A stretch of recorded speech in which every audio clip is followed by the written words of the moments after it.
小西麻耶のニュースダイジェスト。今日はこちらのニュースです。Oracle co-founder Larry Ellison, 81, became the world's richest person with $393 billion after Oracle shares surged, surpassing Elon Musk's $385 billion per Bloomberg's billionaire index. ワンポイントアドバイス。ラリー・エリソン、オラクルの創業者ですけれども、発音が難しいですね、お名前の発音。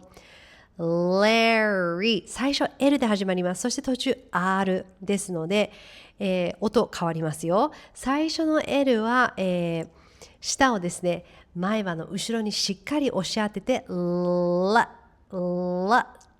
そして次の R の音ですけれども、Larryは舌を巻いて口の中に舌が浮いているような形で発音していきます。やってみてください。